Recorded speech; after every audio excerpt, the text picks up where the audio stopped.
Toronto. Believe it or not, I had just remembered your voice reminded me of somebody and I had a cold open off the top. So we're actually doing it again. That never happens. But I actually want to play this off the top so we can talk about her later. Here we go. One more time.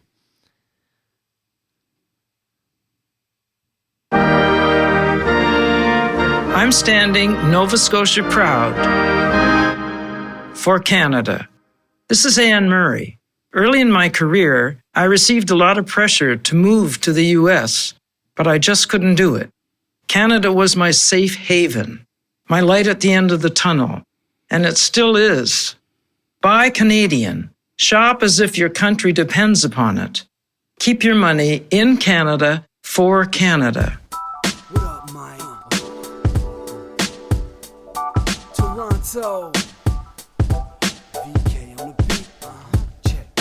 I'm in Toronto, where you wanna get a city love. I'm from Toronto, where you wanna get a city love. I'm in Toronto, like we wanna get a city love. My city love me back for my city love. Welcome to episode 1694 of Toronto Mic'd, proudly brought to you by Great Lakes Brewery, a fiercely independent craft brewery who believes in supporting communities, good times, and brewing amazing beer. Order online for free local home delivery in the GTA. Palma Pasta. Enjoy the taste of fresh, homemade Italian pasta and entrees from Palma Pasta in Mississauga and Oakville.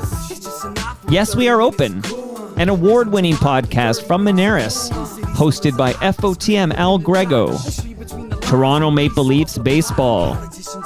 I'm going to be back at Christie Pitts this Sunday because Ayami Sato is pitching, and you can hear more about that in my conversation with Rob Butler recorded earlier today.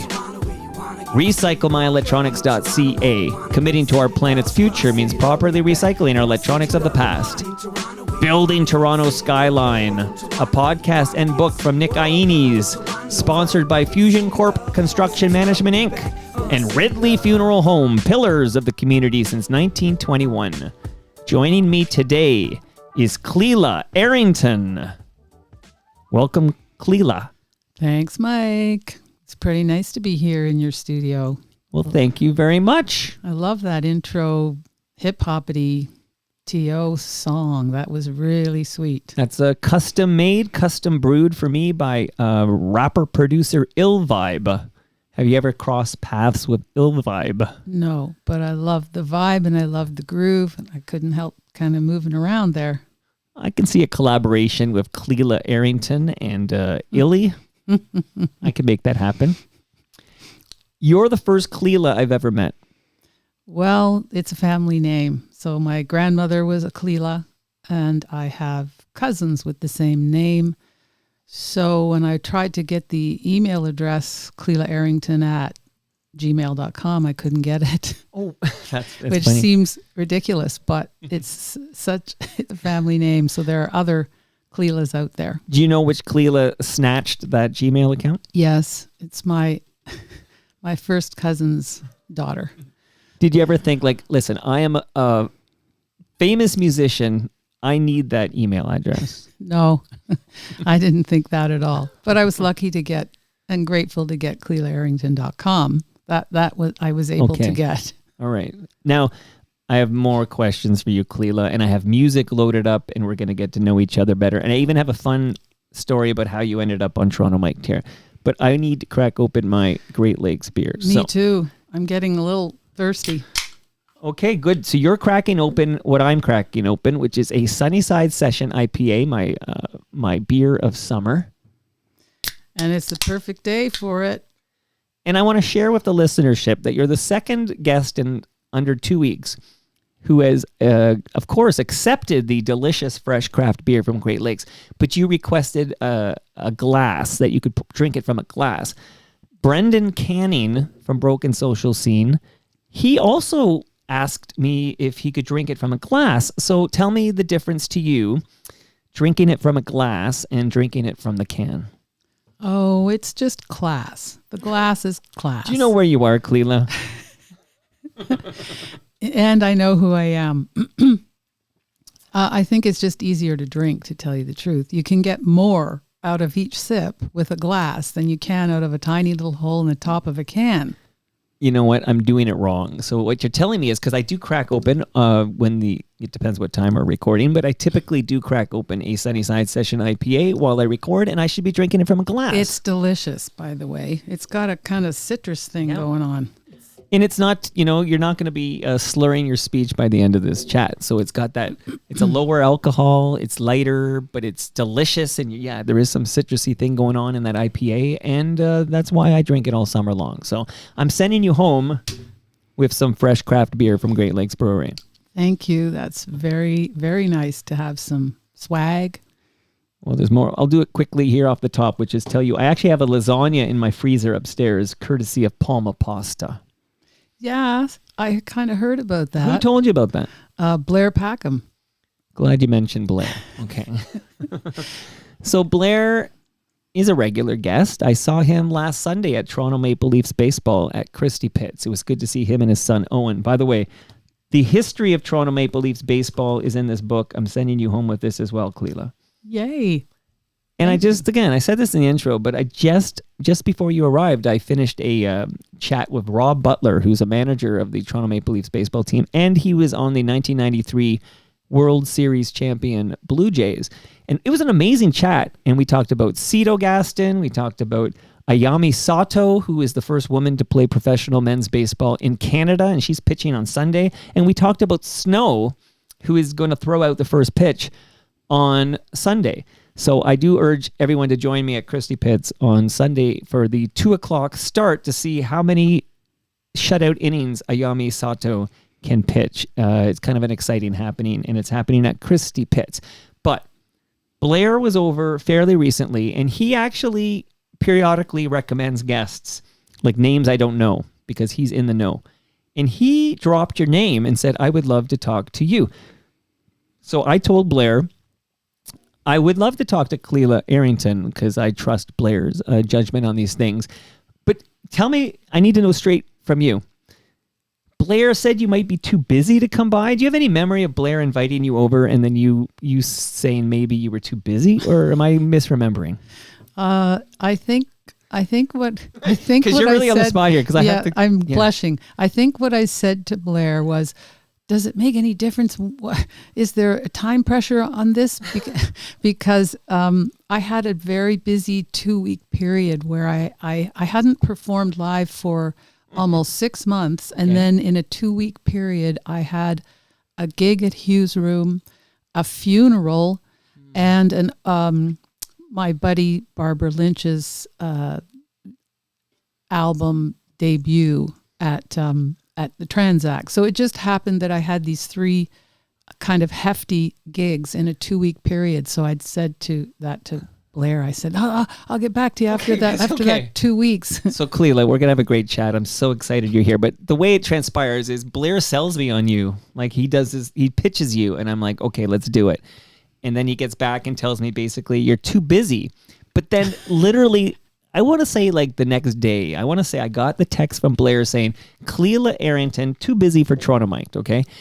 The next day, I get an email from your PR person suggesting I have Clela Errington in the basement. Do you know this is how it went down? No, I didn't know that. So great. It came from 2 different sides. Yes. But then I went to Blair and said, I booked her. And so Blair tries to book you on Toronto Mike, and then he fails. Okay, Blair, you failed me. But then literally the next day, you are booked through a different channel. See how the world works? Yes, I'm surprised and pleased. I didn't realize that I was too busy for Toronto Mike. Well, you know what? I'm taking back the lasagna, because if you're too busy for Toronto Mike. No, I love lasagna. And what funeral? I'm sorry to hear you were at a funeral. Who passed away? It was a family funeral, and I had to sing at the funeral. So, and I sang with my sister. So we actually had to rehearse and learn this song. We were asked to sing a Coldplay song called "Till Kingdom Come." And it was very suitable for the event, and we did very well, but it was just stressful having to pull together something fairly quickly for a family event such as that. Yeah. And were you close to the deceased?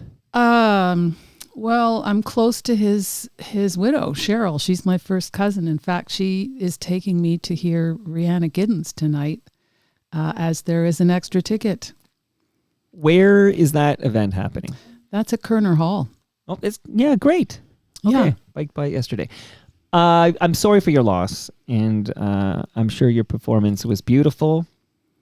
Thank you. It was a very beautiful day. We were able to be outside afterward. Everyone, it was a lovely service. Next time somebody in the Errington family passes away, please have the service at Ridley Funeral Home. Okay, Clela? That's how we roll. I have a measuring tape for you from Ridley Funeral Home. I see that, and I'll need it because I've got to install an AC unit in my patio doors this weekend. Hey, well, that it's perfect measuring tape for that Yep. project here. And you are very lucky for multiple reasons. But one reason you are very lucky, Clela, is that you are visiting Toronto Mike during the 3-day period when Toronto tree is in full bloom. We are in peak bloom right now. So when we take our photo after this recording, the photo that will follow you until you're at Ridley Funeral Home, okay? Many, many, many, many decades from now. But this photo, I'm going to angle it, like normally I shoot from up here. I'm going to angle it low so the bloom can be seen in the background. It is that time. I recognized on the way here, driving along Lakeshore Boulevard, I recognized a Japanese cherry tree in full bloom because we used to have one in our little backyard in East Toronto. Okay, so you're taking me back to East Toronto, and I'm going to ask you to go back to Brockville first. Okay, so would you mind taking us back to Brockville and sharing when you fell in love with music, Clela? I think that was sort of a slow process. I got a guitar when I was a little girl, and eventually I learned how to sing songs I heard on the radio, Gordon Lightfoot, Neil Young. I tackled Joni, but she's much harder to sing and harder to play. She's got all those difficult tunings. So it was mostly the These Neil are Young. like the Mount Rushmore of Canadian singer-songwriters Indeed. here. Yep. And then I learned to sing in harmony singing in girls' school. I went to Havergal College in Toronto and learned how to sing harmony singing. We had a great instructor from the UK, Elizabeth Muir. So I got a kind of an interesting education there too. So you went to school in Toronto? Yep. So help me out, because I know you went to McGill. I took note of that because just yesterday, my daughter who goes to McGill, she's living in Montreal right now, and she was here for 1.5 days. So we got her yesterday, and we got her for a very disappointing Toronto Maple Leafs hockey game. Okay, I don't know if you're a hockey fan. Well, I heard. I mean, I tried to follow it at one point, right? And it was 6-0, and then it was 6-1, and all the. Yeah, shout out to Maple Leaf great Nick Robertson, who scored the only goal last night. What a pitiful effort in a very important playoff game. But enough about those Leafs. We'll talk about the other Leafs later. But I know you went to McGill, and then I know you go out east for a bit. But so when do you go from Brockville to Toronto? Oh, when I was 13, I went to high school in Toronto. So I was basically taking the train to Brockville every holiday. Holiday is sort of high holidays, and I spent all my summers in Brockville. But the Errington side of the family is Toronto, and my mother's side of the family, the Lewises, are all Brockville. So it was always shuttling back and forth. Is it true that you're in your 40s by the time you write a song? That's true. I did not write a song until I was 43. Unfortunately, as my marriage fell apart, there was more of a sense of having something to say or try to say in song. So yeah, I didn't write anything until I was that age. Middle-aged. That's actually middle-aged. Yeah, mid-40s. Yep. Okay, so was it cathartic? You needed a artistic outlet for this? Yeah, I think it's that. And also you're probably living on your own or with kids. So you have way more time to yourself to, or not, depending on if you're supporting a family. But I did have quite a bit of time to do that kind of work, hang out with myself and try and say something. Okay, because that's late in the game, right? Oh yeah. you don't hear about like I have a lot of musicians on, and they don't typically start writing their own music in their 40s. I know. I think there's probably some kind of saying about that. The basic being it's never too late. But no, I mean, I was a singer first and played guitar so that I could sing songs, and I was not a writer. I think I don't read enough. I think people who write songs are definitely readers, perhaps. So I'm not as tuned into the word as I am to the music. And I don't know if I was I just wasn't inclined that way. So we're going to go on this little journey together. And I'm thinking I'm going to play something from the early part of your career just to get a vibe. And then we can talk about what I played. And I have a few songs loaded up. And I have a new song. And this new song is exciting because it's going to talk. Well, your daughter's on this jam. So we're going to talk about that. But let's start with this.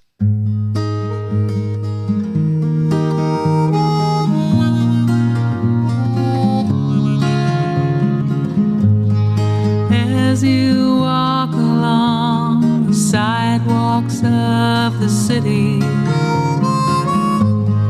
you see a man with hunger in his face, and all around you crumbling buildings and graffiti. As you bend down to tie your shoelace, sirens scream, but you don't listen. You have to reach home before night. Now the sun beats down and makes the sidewalks glisten. Somehow you just don't feel right. Hold me, baby, give me some faith. Let me know you're there. Let me touch your face. Give me love. Give me grace. Tell me good things. Tell me that my world is safe. Clela, tell us what we're listening to here. Oh, that's a Lucinda Williams song, Sidewalks of the City. I think that song really resonated because I lived in Brockville and spent my summers in a small town on the river, coming to Toronto or living in Toronto as a younger adult. It is a bit of a shock, I think, just city living in general. So I resonated with the lyrics in that song a lot. Let me know my world is safe. Of course, we could all be thinking that these days. It's not time sensitive, that feeling. But that's how, just when I think I got into that song in particular. A couple of friends of mine, Mike Clifton, who played drums with Melody Ranch for a while, he and Gord Robertson had a record store called Backbeat Records. Trying to remember, I think their first location was right down at Yonge and Dundas. Anyway, they introduced me to Lucinda Williams, so that's how I kind of got into her repertoire, and she's just so good. It's hard to not want to learn her songs. So when did you record this? This was 2000 well, let me think about it now. It came out in 2000, so sort of 1999, 2000. It's on my first record, Lace Curtains, it's called, which was an homage to my pals out east, because when I went out east and lived with my friend Don Fraser, there were the lace curtains there looking out into the fields in the middle of nowhere. So it came out of 1999, 2000, and Ed Hutchison was the engineer and producer, and he had a place in East Toronto as well. Somehow I got in touch with him. I'm not sure who put me in touch with him. It might have been Tony Quarrington, somebody in the folk world. Rick Fielding was still alive then, and he might have put me on to to Ed. So, yeah, it was over a period of about a year. I just went to his place every couple of weeks, recorded a few songs, and then he added some overdubs. I played the harp on that song, which was so fun for me. That was an overdub. Okay, so you talked a bit about, you mentioned Don Fraser. Yes. So I want to just go back before we go forward. And would you share a little bit more about, like, how does your time in the Maritimes, I know you lived in PEI for a while, and you're performing in like a duo with Don Fraser. Like, tell me how this experience in your life kind of shapes you musically. Oh, it was huge. I mean, I basically went from playing those songs I mentioned to you, Neil Young, Gord Lightfoot, and singing choirs, learning how to sing harmony in choirs, to going to a rural life where I was living with the lead singer in a band, and Dawn and I were the backup singers. And eventually we went out on our own as a duo. But so what I heard there was music I'd never heard before, like 50 fiddle players all in a room playing the same thing as they warmed up for the Rollo Bay Fiddle Festival. That whole experience just about knocked me out. It was just incredible to hear. Plus, I'd never really listened to bluegrass. I didn't know anything about Hank Williams, Patsy Cline. Hadn't really listened to blues, and I got to see people like Dutch Mason, James Cotton in Halifax. And eventually, Dawn and I signed a contract with somebody out there, Brooke Diamonds, and did a little tour of the East Coast. So we visited New Brunswick, Newfoundland, and Nova Scotia, did a little tour. So it was a huge education for me, particularly coming from that, kind of girls' school background, and radio really was all I had heard. Such great musicians in the Maritimes. Yeah, it was a huge education. I was it was great. It opened up my mind and my ears in a big way. But enough about Sloan, right? It was probably before Sloan. It's pre-Sloan. I've been on a Sloan kick lately. I had this idea. I need every member of Sloan to visit and capture like one-on-ones with them so I could put together this Sloan audio documentary that is already in my head. I just have to kind of piece it together. I've already visualized it. So I just, in the last couple of months, I picked up the final 2 members of Sloan, because I had Jay and Chris had been here years ago. And then I finally got Andrew Scott and Patrick Pentland to visit. So when I think Maritimes, great music, of course, there's so many great musicians out there, but Sloan jumps out because of on this kick. Yeah. I'm on this kick. Yeah. Okay. So I'm going to actually play another. So we're going to have a lot of music in this app and get to know you better. But I want to go back again with an older jam. And we are building up to new stuff and everything. But here we go.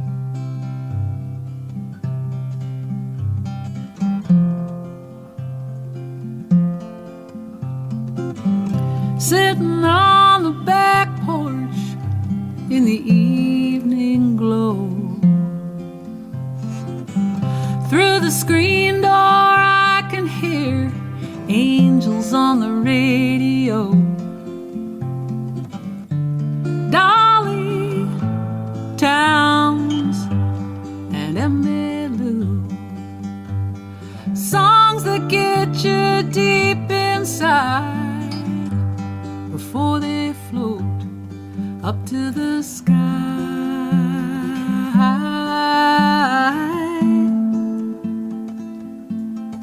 Up to the sky.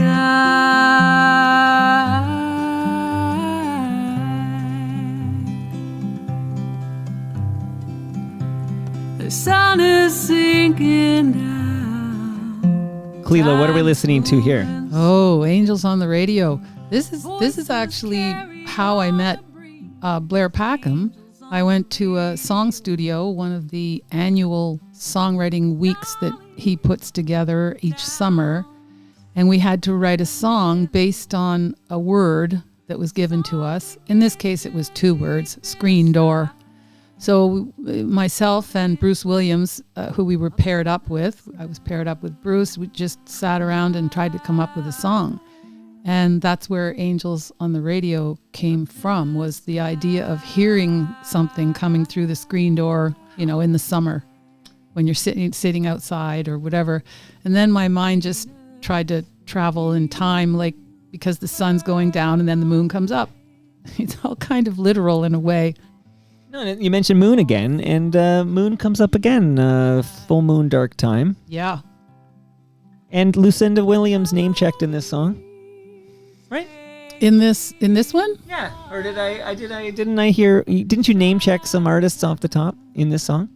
In this song, Angels on the Radio? I could always stop and start it again. Okay. But, You mean Full Moon, Dark Time? No, like this song right here. Did I not? Okay, so... Sidewalks of the City Oh, is Sidewalks Lucinda. of the City Yes. was Lucinda was name checked. You're right. Okay, I'm conflating my my Clela jams here. Okay. But what album is this on? This is on More Love and Happiness. That's 2014. It's the last album I actually recorded. I haven't recorded in 10 years, so it's the last one, the most recent one, other than the one coming up. Right, the one we're going to talk about here in a moment here. Yeah. So in total, you have launched 5 albums, right? Yes. Well, this one now is your 5th one. This is Walking Each Other Home. Yes. Okay. When exactly, and we're going to play something from it because I want to talk about your daughter as well. When exactly can we hear Walking Each Other Home? Well, it's not actually going to be launched until October in entirety. I will release another single, or try to, in September. I'm releasing a single that's the only other original song. Full Moon, Dark Time and Standing on the Platform are 2 songs I wrote. The rest of the album is a combination of traditional songs and covers. So I just decided to wait until the fall because I didn't really know how I was going to present this album live. Generally, I play either solo or maybe with one other person. But on the record, I have this fabulous band of musicians of Jimmy Bowskill pulled together. We have... Well, you know what? Don't even do it. Yeah, because when I'm going to play a song... Yep. And then we're going to walk through who's on this thing. And, you know, Bowskill, you got me at Bowskill. That's a big name. Oh, yeah. Blue Rodeo. Yeah, he's wonderful. I was introduced to Jimmy through Alec Fraser, who produced More Love and Happiness, said album we just discussed. Jeff Healey Band. From Jeff Healey Band. Wow. Yeah, he engineered and recorded Jimmy when Jimmy was much younger. And then I made an album with Alec. So at some point, Alec was playing with Jimmy and I sat in and jammed with a couple of songs with them and eventually hired Jimmy for a gig, and then eventually 10 years later asked him to record an album with me. Well, there's no rush here, right? You got stuff going on here. Okay, so I'm actually going to play one more old one, and then we're going to kind of bring us up to date here, and then I'm going to ask you about some FOTMs in your orbit. But let's listen to one more here.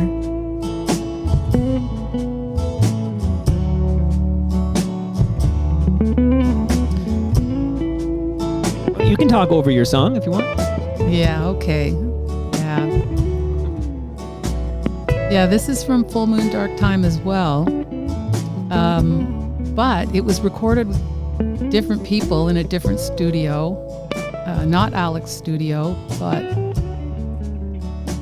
I'll tell you the story about this. The sun is slowly sinking. Oh no, I didn't even recognize it. This is The Darkest Hour. This is back from In the Eddy, 2000. Yeah, okay, listen, I know your catalog better than you do. I'm going to become the official biographer of Clela. I Errington. actually didn't recognize it. It's because Steve Briggs is playing the gorgeous guitar part, and he's played on the other song I was thinking that we were actually going to hear is another Steve Briggs guitar. Well, you can talk about that one and then talk about the one we're actually listening to. No, whatever. This is this is a song from the Trio album. Dolly,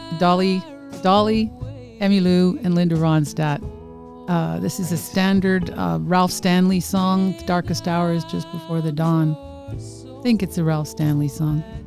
I'm gonna ask you about another Canadian legend whose name hasn't come up yet. But off the very top, so I actually started this episode like normal, and then I realized I had a cold open I wanted to open with. So the timbre of your voice, like when I listen to you, I think about Anne Murray. Like, is Anne Murray an influence? Speaking of the Maritimes, but I'm wondering, is this? Are you aware of this? I guess. Well, yes, no, I'm aware of it. It does come up quite often when people hear me. sing. I just happen to be in the same vocal register that as she is. But even your speaking voice reminds me of hers. Yeah, no, I agree. It's not that she's an influence, but I admire her, of course, for all her achievements. But it's just a kind of chance that I ended up with a sound that's very similar to hers. Maybe there aren't that many altos out Well, you there. could do Anne-Marie covers and tour as an Anne-Marie cover artist. I guess I could. I bet you that's lucrative. I bet you there's a market for that. Well, I guess never really do music for money. I'm usually spending money to do it. Unfortunately, it's more of a love and a passion than it is a career or business. But it would be nice to combine those things, I imagine. Well, again, maybe we should state the obvious, but you have a full-time gig livelihood that's not music related. Well, that's right. It isn't full-time, though. I've never managed to do full-time day jobs. They've always been part-time. So it's a part-time job, but I've been with it for quite a while. This is my 15th year. It's in the health and wellness field.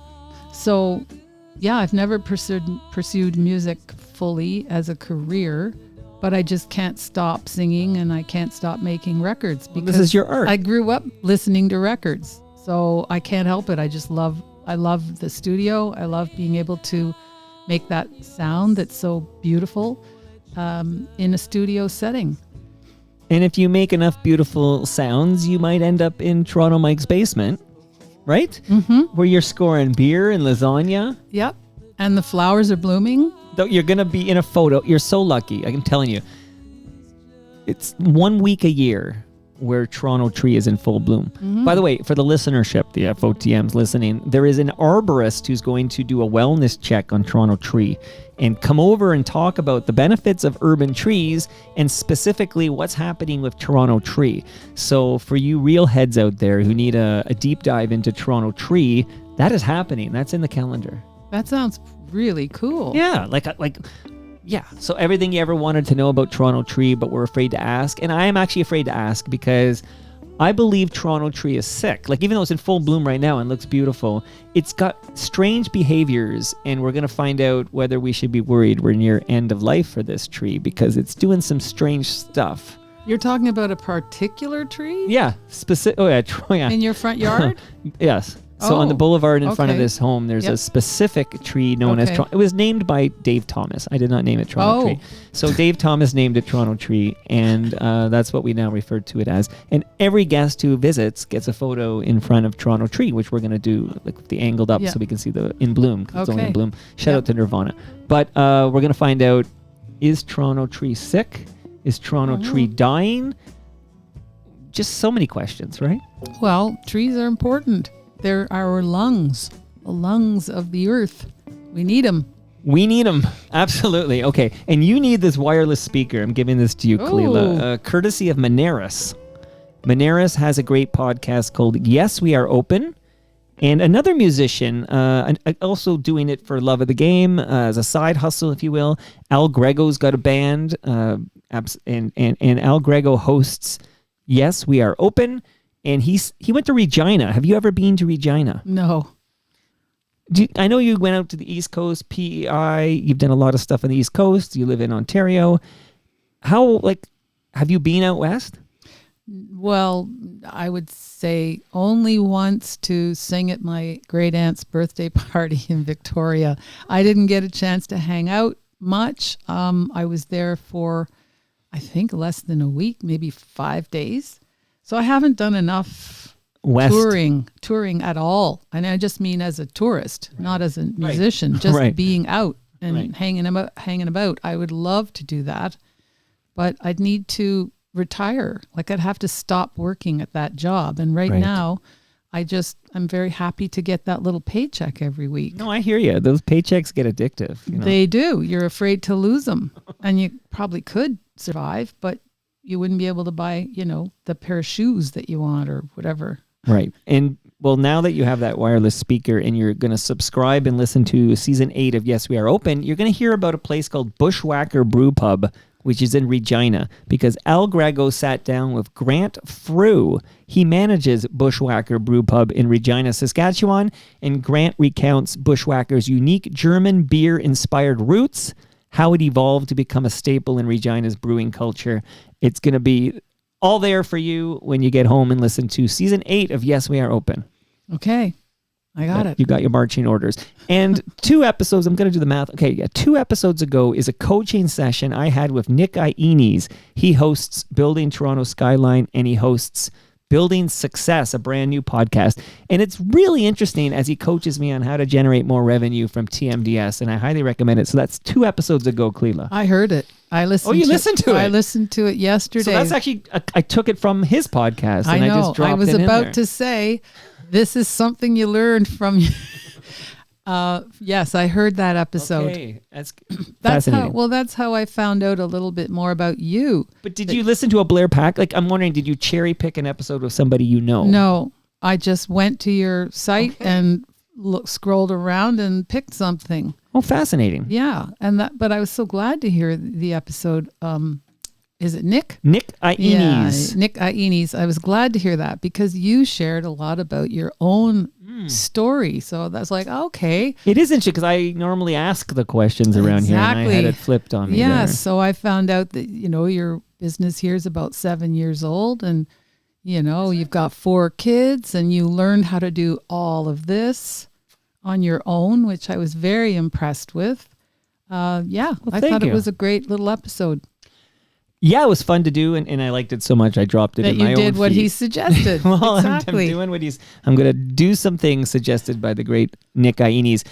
One last suggestion to generate more revenue is, this won't help you, it'll help me generate more revenue, but it'll help you clean out, like if you have a drawer or a room full of old cables, old electronics, old devices, Clela, you don't throw that in the garbage because those chemicals end up in our landfill. You go to recyclemyelectronics.ca. Yes, I was actually pleased to hear that as well. I love that you did some homework. So you're like, who is this guy? What am I going to do there? Let me hear what's going on, Toronto Mike.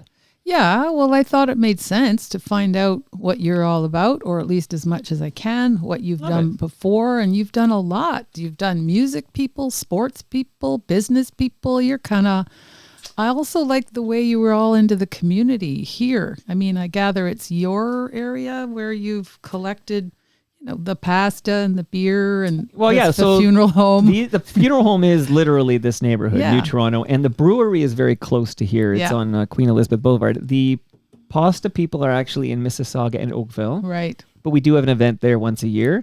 And of course, Toronto Maple Leafs are at Christie Pitts. And I want to go to that. This is this Sunday? So this is so recent you haven't heard it yet. Rob Butler manages the Toronto Maple Leafs baseball team. He won a World Series with the Blue Jays in '93. I love this guy. So we talked about the fact that there's a woman named Ayami Sato, and last Sunday she became the first woman to play professional baseball against men in the country of Canada. Like that happened last Sunday. Right. I witnessed it. She 6 up, 6 down. Wow. She was made. So she's starting this Sunday. So another fun. So yes, I'm going to be there, and I'll look for you at Christie Pitts. The game starts at 2 p.m. Sunday. Ayami Sato will start. This time, Rob Butler's going to let her go like 4 or 5 innings, depending how she's doing, instead of the 2 innings she did last Sunday. But throwing out the first pitch is Snow, the official ambassador of Toronto Maple Leafs baseball. And I talked to Butler about that because anyone who finds me at Christie Pitts, I'm going to make sure you hang with the snowman. That's how I say it, man. I've been hanging with the snowman. So those of us who want to go and check out the game, can we just sit around on the grass? You can fill the hill. Yeah, fill the hill. Okay. And it's free. And you can drink in the park. Yeah, okay. Bring some GLB with you. You can pick it up at the LCBO if you like. Yeah, it's it's free. They sell hot dogs and stuff there, of course. And it's good baseball, and hopefully Mother Nature cooperates. And last Sunday was amazing. Yeah, that sounds like fun. And I'm very close.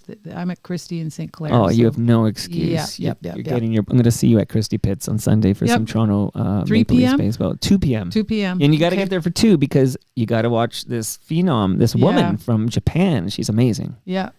See how long she can have her show streak going. Okay, speaking of amazing, I'm going to press play on this, but I have a question about dandelions, okay? So I was thinking, Toronto trees in full bloom. Clela Errington, what a lucky woman. She gets to have a photo of a Toronto tree in full bloom. And then I was looking at my lawn, particularly the backyard, and I said, tis the season that I haven't mowed yet in 2025. I like to let it go a bit in May.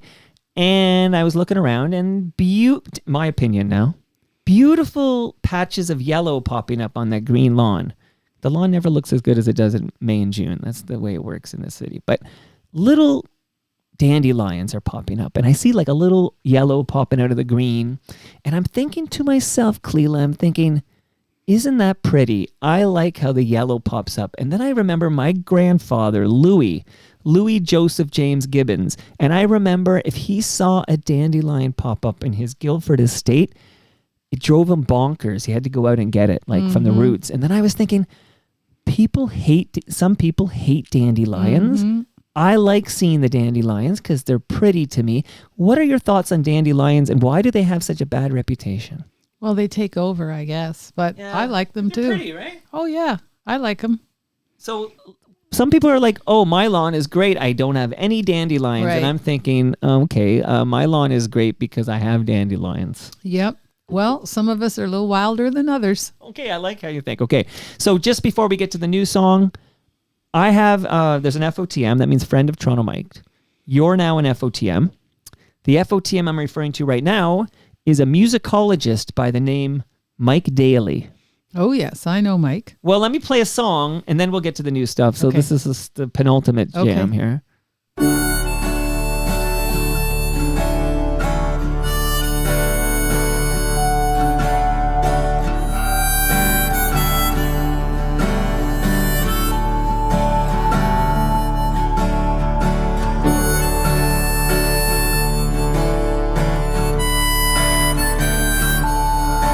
Very Neil Young-esque. Oh, you can hear the Moog synthesizer. It's just beautiful in your system here.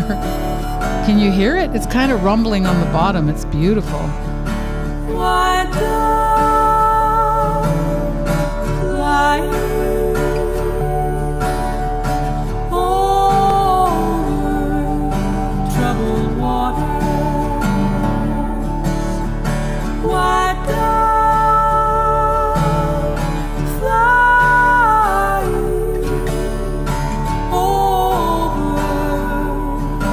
troubled water?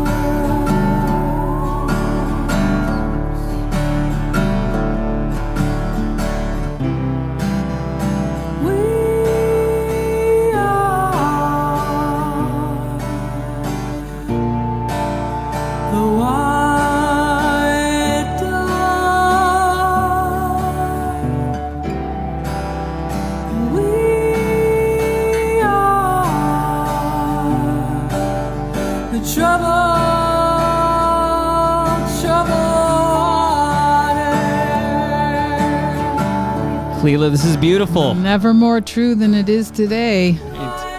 All right, tell me about White Dove.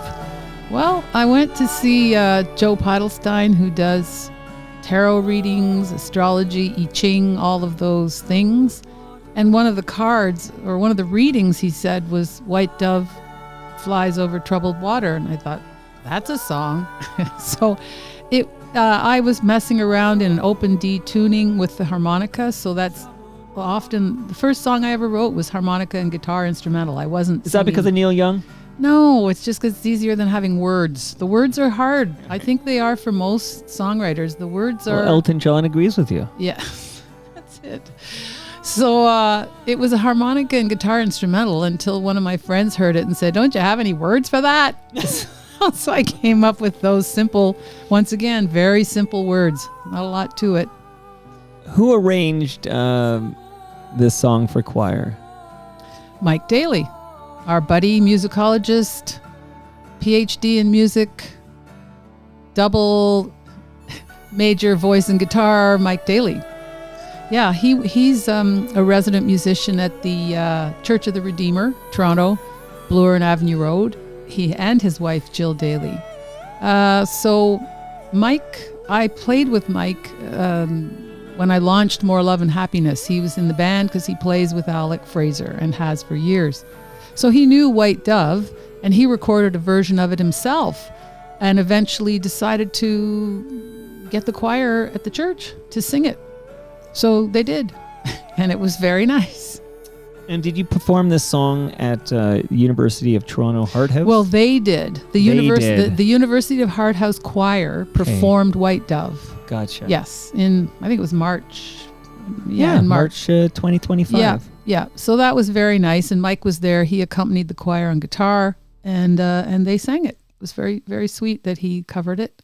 And a real, none of this nonsense, like people who know a lot about music or love music saying, I'm a musicologist. Please, that's like saying, I like ER, I'm a medical doctor. Yeah, but he is actually right. a musician of great skill as well as a musicologist. And it was my daughter, unfortunately we talked over that, but my daughter sings this beautiful sort of improv at the end of White Dove. We were in the studio at Alec Fraser's, and he just swung his finger around in the air and said, "Go!"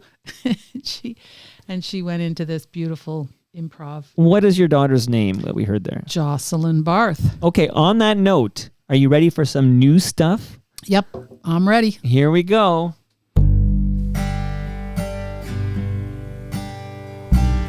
That's Alec playing the stand-up bass. Me on guitar, and here comes Chris Bartosh on the electric violin.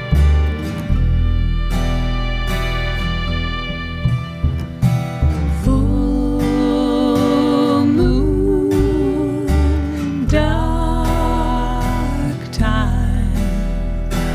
Full moon, dark time. Full dark time.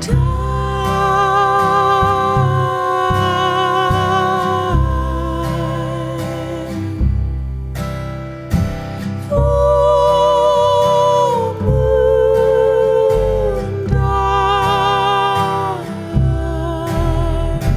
time. Yeah, so that's Jocelyn Barth singing along with me there. And we just recorded it basically live off the floor, sort of sitting side by side. And I don't recall it even being much of an effort. We just did it. Well, first of all, that's kind of cool, like mother-daughter harmonizing like that. Well, Jocelyn's a jazz singer in her own right. She went to Humber College out here in New Toronto. South Etobicoke, New Toronto, Mimico. I'm never quite sure what the distinctions not Mimico. are. Okay. Here's how I can tell you. Yeah. Once you hit numbered streets, Yes. you've left Mimico. Oh, okay. This I did not know. So Dwight is the name of the border street. Okay. So, yeah, she graduated from Humber College Jazz Vocal Department, but she still sings. She still sings with her mom, sings the roots music with her mom. Beautiful. Yeah. Now, jazz, so didn't probably encounter the great Rick Emmett who was teaching there. Well, I encountered him because of Blair Packham. At Song Studio, Rick Emmett was one of the main features there. So, yeah, that was pretty cool. Well, fun fact. 2024 home opener for Toronto Maple Leafs baseball at Christie Pitts featured Rick Emmett because Blair picked him up and delivered him to Christie Pitts for me. Like he did me that favor. Sweet. Yeah, he's so, yeah.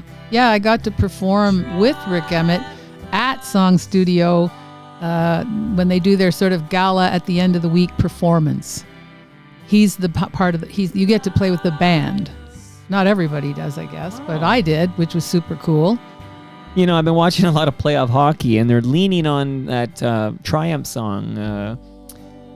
What's the name? I don't know. Yeah, the big one. I don't know. Rick Emmett sings it. It's does he? Hold the line or hold on or something. I don't know. It's terrible. I'll Google it maybe in a moment. But when you're chatting, let's talk about the new album. So the new album, which is coming out like in October. We have to wait till the fall. I know. I'm not sure well, this was.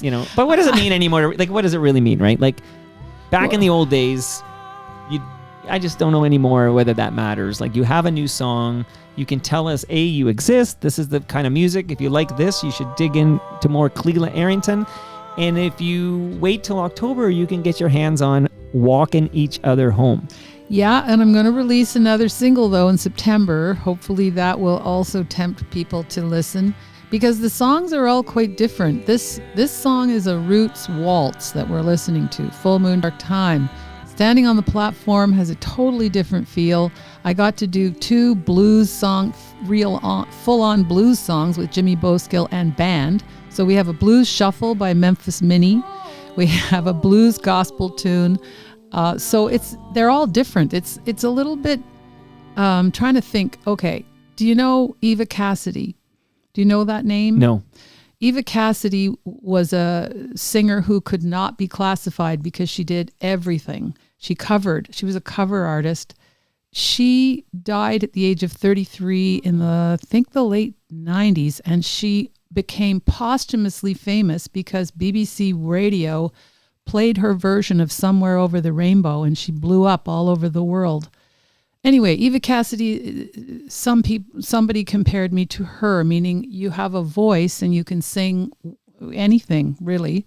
So the album Walking Each Other Home, I talked about it or thought of that title mostly because it was a collaboration with these other musicians, and the idea being that that's how we do our best work, is you need other people. Can't do everything alone. So it was just an attempt to get into that groove of songs that celebrate people helping each other, really. Anyway, yes, I'll try and I'll reach out to you again in September and say, here's the next single. See you in September, as they say. Now, September. the song, of course, I got it right, but I was unsure. But the Triumph song that's all over these NHL playoffs on Sportsnet, it's called Hold On. If you heard it, you'd know it. I'll bet I would. Can Rock radio staple, and that's the vocals are by Rick Emmett on that one here. So let's talk about, we were touching on this earlier, we're going to get back to it, like some of these artists that you mentioned collaboration and how important it is. So other than your daughter, Jocelyn Barth, who else?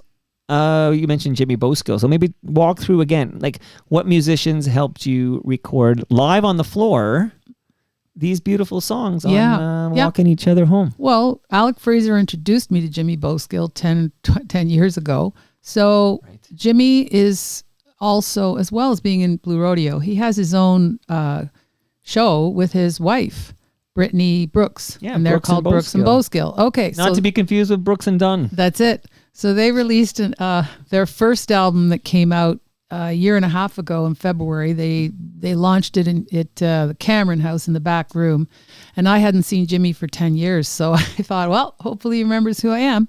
So I just kind of accosted him there between his shows and said I knew he had a studio called Ganaraska Recording Co. out there north of Coburg. And he said, yeah, I'd love to record you. So we set up a date, but it took months because Jimmy tours. His piano player, the piano player that he works with, Steve O'Connor, tours with the Jim Cuddy Band. Right. The drummer, Ian McEwen, tours with Samantha Martin. Thank you, Martin, blues band. And Jimmy played bass. And so it was really just the 3 of them and me. And we pulled in Alec Fraser for the last recording session because it was acoustic, no drums. And Alec played stand-up bass so that Jimmy could play mandolin, guitar, and pedal steel. So it took over a year to get those. There were 3 separate sessions to get all those guys together because they tour so often. Anyway, so it was a big deal for me because I usually play solo, as I said. All those previous recordings were done in a small studio with me and then overdubs. Right. So this live off the floor is a totally different experience. Everyone's playing together. But this would be more fun, right? Way more fun. Yeah, I can imagine. It's like doing a podcast, right? You can go off in a closet and record something and edit it together, stitch it together, or you could do what we're doing where it's live on the floor. Yeah, it was really, really a great experience and a learning curve for me. At one point, I remember I play the guitar on all of them, so I'm basically leading the song. One of them is a Lucinda Williams song where I'm playing arpeggiated chords, dunga da dunga da dunga da da 6/8 time. So if I miss a beat, I'm sort of in trouble. I didn't miss any beats, but all of a sudden I realized, hey, I'm not with the drummer. I'm not listening to him. I need to listen to him because normally I listen to myself. Right. So I had some learning to do, but at the same time, we only recorded every song like twice. That was it. And it was from start to finish done. We didn't have to do any Franken editing, no Frankenstein editing, just straight through. So it was a thrill to play with those guys because they're total pros and they're so good. This is like your Trinity sessions. Okay. Oh, my version of that, yes. The Ganaraska sessions. Right. Oh, and I got a mind blow for you. Maybe it won't be mine. Maybe I'm going to reduce it from mind blow to fun fact. Okay. So you mentioned Ian McEwen. Yep. So plays with Samantha Martin. Yep. Who's in the calendar. She's here in June. Oh, cool. So Samantha Martin will be here on June 16th, and you can watch it at live.torontomike.com at 11 a.m. Yeah, she's great. And Ian, bless his heart, doesn't just play drums. He also plays bass. It's crazy. I've seen he plays bass in Samantha Martin, and he plays drums with Jimmy. Okay, kind of crazy. What I find crazy, because I have these conversations with some famous musicians, like a Gil Moore from Triumph or Rick Emmett or whatever, and I just did a deep dive into Chilliwack. I love that. I heard that. Oh, you heard that one too? I heard that one. It was super fun listening to that. Although I can tell you, I've never revealed this in public, but that was originally pitched to me as an in-person interview in the basement, and they did a little bait and switch on that one. And I'm not saying I wouldn't do it because they are wrapping up. Yes, it's they're a lengthy wrapping career, up a career. But it was pitched to me as Bill Henderson in the basement, and I agreed to Bill Henderson in the basement because he's going to be in Toronto when he goes to Massey Hall. Oh, I see. And then it got shifted. They threw at me 80-year-old man and timing and schedule, and would I do it remotely? And I actually said yes because that's a nice guy. But I'm not saying I wouldn't have done it remotely, but they did put the carrot out that Bill's in the basement. So. Yeah. But it worked out great. Yeah, well, it was a good interview. I enjoyed it. I didn't even realize I knew those songs. Yeah. I mean, as soon as I started hearing them, God, you've been gone. So I was like, oh my God. It's going to be stuck in your head. But you know what bands like that? I talked to Miles Goodwin from April Wine. And April Wine, because I'm only 50. I say that 50 is old, depending where you are, it's old or young. Everything is relative. But I say that because I missed April Wine's heyday. And you don't realize how many April Wine songs you know until you dive into the catalog. And then I'm like, oh, I know these 12 songs. And the guitar solos. I remember hearing something on April Wine on the radio. And I was like, I know every freaking note in that guitar solo. Right. And that one with the ding, ding, ding, ding, ding, ding, ding, ding, ding. And by the way, you were in the Maritimes, you were in PEI for a while. But if you talk to any Maritimer about April Wine, and including Sloan, that was the first time like a Maritimer could see, oh my God, like you can have hits coming from the Maritimes. Right. You know, but back to Anne Marie. Okay, it all comes back to Anne Marie. Okay. So just a bit more about your daughter because she's something else. She's a phenom. Well, okay, speaking of phenoms, this question gets asked of many a Toronto Mike guest, and it's more philosophical than anything, but I'm curious how you will answer it. In your opinion, Clela, is James B. famous? Yes. That was easy. Okay. Well, sure. I mean, yeah, I agree with you, but it is interesting how that, it brings up more philosophical, like, what is fame? What is fame? Well, I know who he is. I think I've been part of the music community for maybe 20 years, a little more, maybe. I think Jocelyn was only 9 when I had my first sort of gig. So that's more like 30 years. So 30 years. But I did run into James B. at some point. I think he was working with Tony Quarrington on something. But so, yeah, he's famous to me. And that's my definition is if I know who he is, and I think a lot of other people know who he is, then he's famous. The Look People, right? The Look People, which I have in my hand here. And this, it all comes back to Ian and Sylvia Tyson, whose son is in the Look People. I didn't know that. It's a mind blow for you. Yeah, Clayton.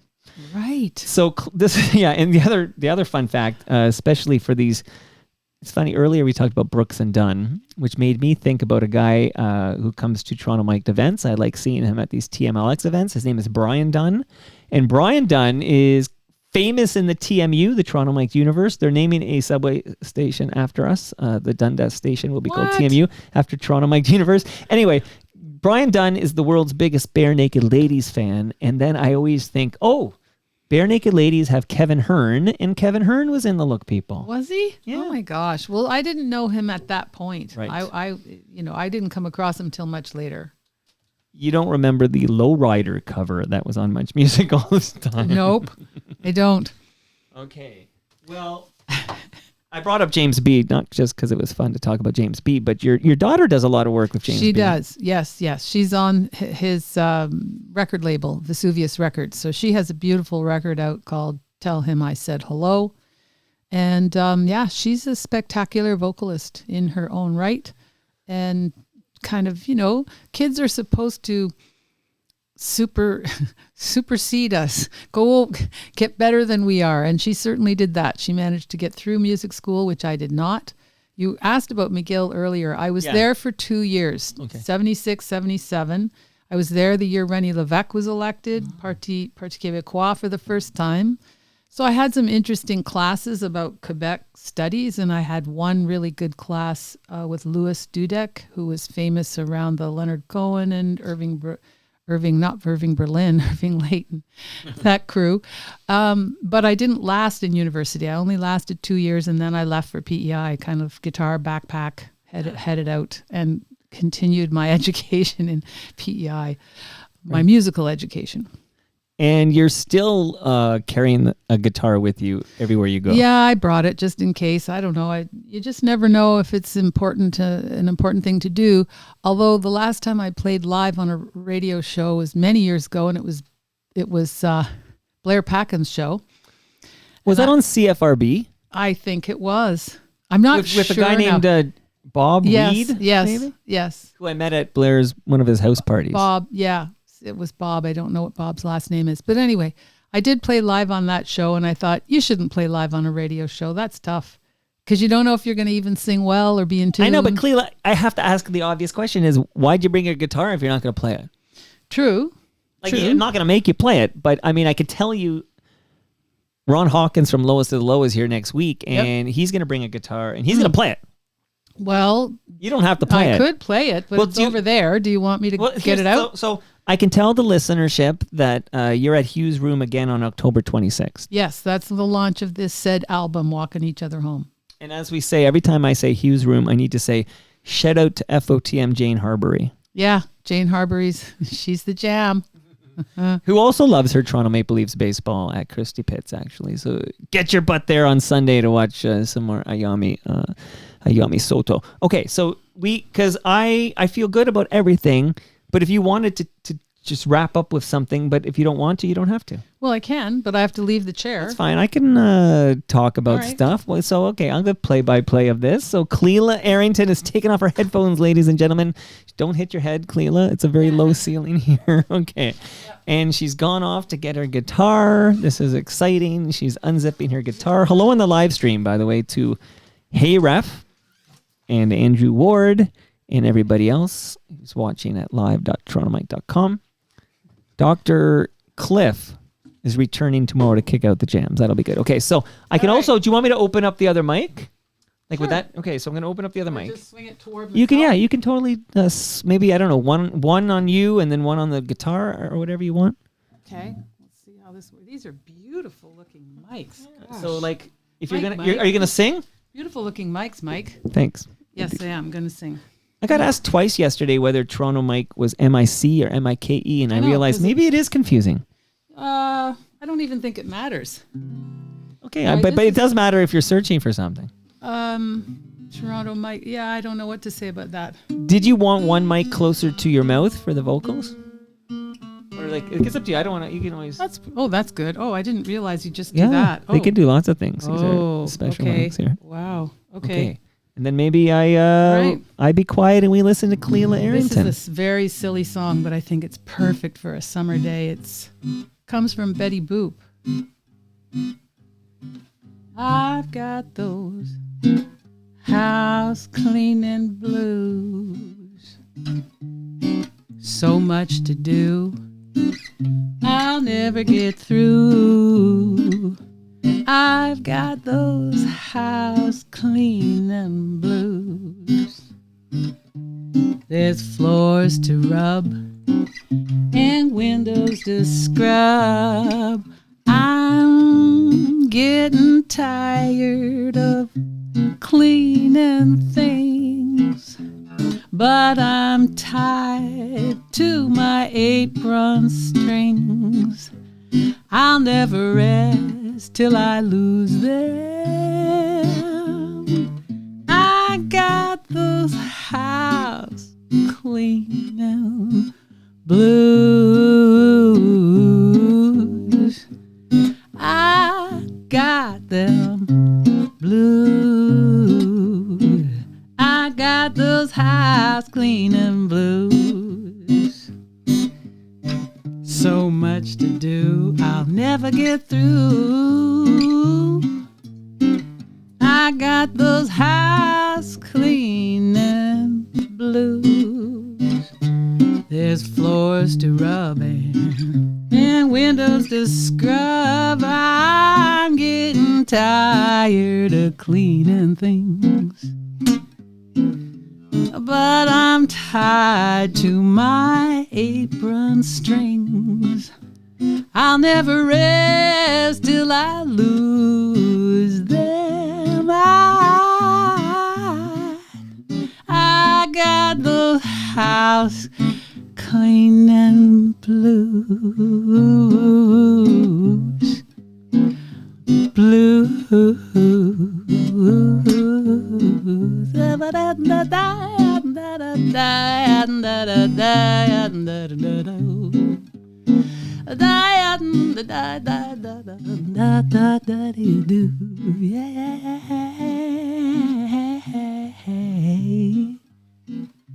I got them blues.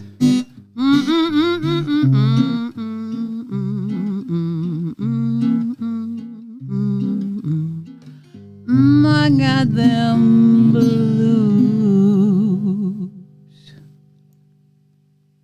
Amazing. You're going to be so pleased with how that sounded. It sounded great. I'm so glad I got this extra mic just hanging around for the guitar. That's amazing. Doing the do of Betty Boo. I loved it. Yeah, this is a silly song from the old cartoons, the 1930s cartoons. It's Betty Boop at Grampy's place. She has a party at Grampy's place and wakes up the next morning and there's all this crap everywhere that she has to clean up. Look, I know my Betty Boop, and I know she appeared in Who Framed Roger Rabbit. So like she kind of lives forever through that. So even if kids today never see a Betty Boop cartoon, which is possible, they will most likely at some point watch Who Framed Roger Rabbit. Well, thank you so much, Mike. That Clela, was you were fun. great. All right. See, this is a little lesson for you, is if you bring a guitar somewhere, they're going to ask you to play. Yeah, it's good. I couldn't have you leave without playing, and you sounded great, and I can't wait to get a picture of you and I with the Toronto tree in full bloom. Okay. Thank you for my Toronto Mic'd in the basement experience. You're now an FOTM. And if you're around on, watch your head, if you're around on June 26th from 6 to 9 p.m., all FOTMs, hopefully including Blair Packham, I have to confirm, but all FOTMs will be collecting at Great Lakes Brewery in South Etobicoke here for TMLX 19. And if you're listening at home right now and you just enjoyed Clela Errington, you're invited. And Palma Pasta will feed us, and Great Lakes will buy us our first beer. And I'm getting very excited about this. Clela might be there. Who knows? Maybe she'll bring her daughter. June 26th? June 26th. Ooh, that's Jocelyn's birthday. Jocelyn, we'll all sing happy birthday to Jocelyn. You never know.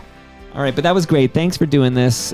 And geez, yeah. Thanks for having me. Love the music. And that brings us to the end of our 1,694th show. Go to torontomike.com for all your Toronto Mike needs. If you were going to send somebody to us, like a social media site or a website to find out like when the new album's out, what the new single sounds like and all that stuff, where would you send them? Clela. Oh, ClelaErrington.com. So all you have to do is figure out how to spell that. Clela, CLELA Errington, ERRINGTON, ClelaErrington.com. Much love to all who made this possible. That is Great Lakes Brewery. Palma Pasta. Don't leave without your lasagna. I do have one in my freezer for you. Toronto Maple Leafs Baseball. I'll be there Sunday. Snow throwing out the first pitch. RecycleMyElectronics.ca. Building Toronto Skyline. And Ridley Funeral Home. Proud sponsors of Toronto Maple Leafs Baseball, by the way. That's a fun fact about Brad Jones. See you all tomorrow when Dr. Cliff returns to kick out the jams. He's got some heavy hitters. I've got them queued up. That is on the live stream at 2 p.m. The live stream is live.torontomike.com. See you all then.